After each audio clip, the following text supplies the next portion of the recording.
Hello everyone, welcome to the channel. This video will be part 2 of our discussion on the survival triangle, the foundations of survival, and the survival priorities.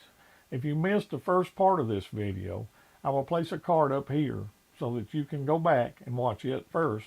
As part of our survival priorities, we must focus on safety, again, and one key element of this is physical fitness. This is an area that I must improve on as well, and it is something that I am working on. You need to be able to walk an extended distance while carrying your gear.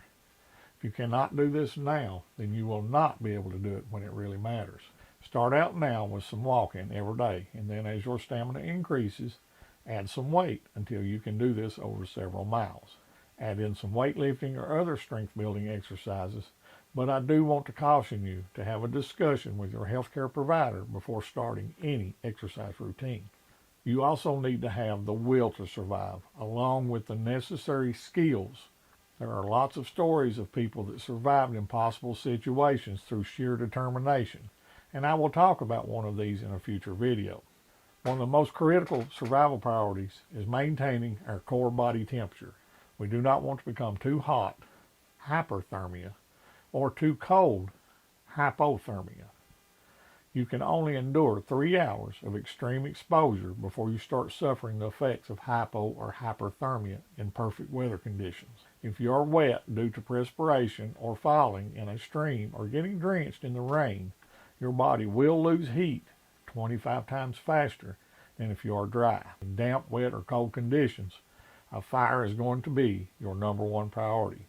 A fire will allow you to dry wet clothing, dry and warm yourself, and help prevent hypothermia. In extreme heat, then shelter from the sun is going to be a top priority.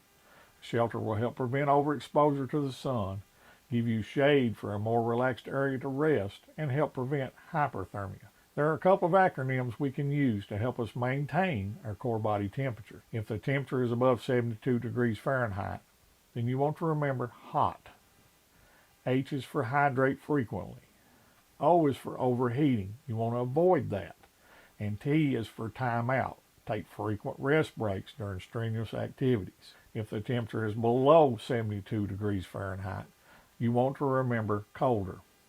C is for clean clothing. Wet and extremely dirty clothes will not retain body heat. O is for overheating. You want to avoid overheating and getting wet from perspiration. L is for layers. You want to dress in warm, loose layers that you can add or remove as needed to help avoid overheating. D is for dry. You want to keep your clothing as dry as possible. Avoid sitting or kneeling in mud, ice, water, and snow. E is for evaluate. You want to constantly evaluate your clothing and add or remove layers when necessary. You also want to evaluate your clothing, gear, and shoes to make sure you have made the best choice for the conditions and change whatever is not working before you must depend on them in a survival situation. R is for repair. You want to repair damaged clothing and gear as soon as possible.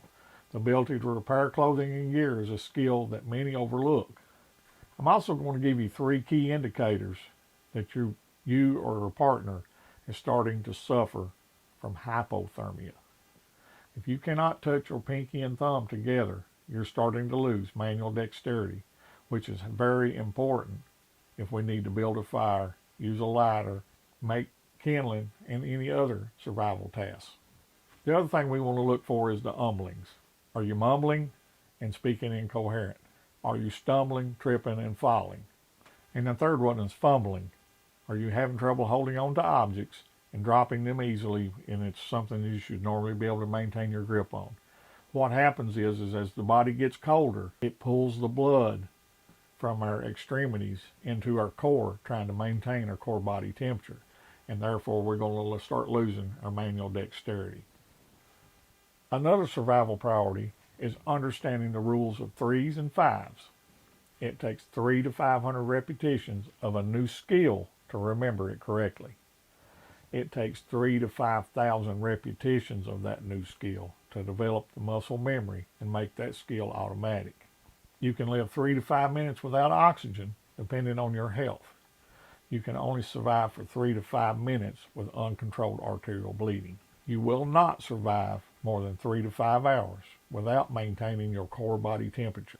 You cannot survive more than 3 days without proper hydration before key body functions stop, and within 5 days you will not recover. You will not function normally after 3 weeks of not eating any food, and you will die within 5 weeks from malnutrition. You will suffer emotional, psychological breakdowns after 3 months without companionship, and by 5 months you will suffer permanent psychological impairments. Another acronym that you need to remember is STOP. S, sit down, gather your thoughts, and write them down in your notebook while you're still thinking clearly. T, think about your gear and options. O, observe your surroundings and weather. And P, plan and act accordingly. Stop is important should you ever find yourself lost or disoriented. It is far more likely that searchers will be able to locate you if you remain in one spot, instead of continuing to wander and becoming even more lost, disoriented, frustrated, and confused. One of the most important things we can do as our overall survival priority is preparedness. Have you ever heard the saying that prior preparation prevents poor performance? Proper planning before going out is essential. We need to plan our trip, and if it is an area that is new to us, we need to familiarize ourselves with the area.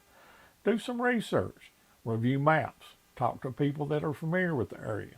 What is the anticipated weather going to be?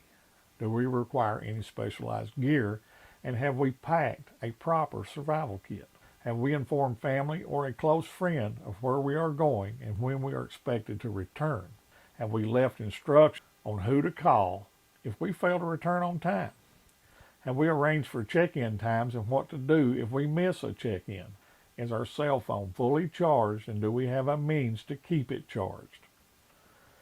Is a handheld ham radio a viable option, and is it programmed for the area we will be in? Do we have the ability to signal rescuers of our location if needed? You need to remember it can take at least 2 hours for a search and rescue team to be called up and start searching for you should the need arise.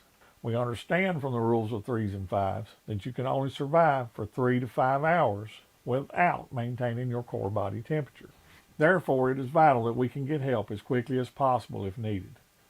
In future videos, we will discuss building kits, not only for when we are outdoors, but also for when we're at home.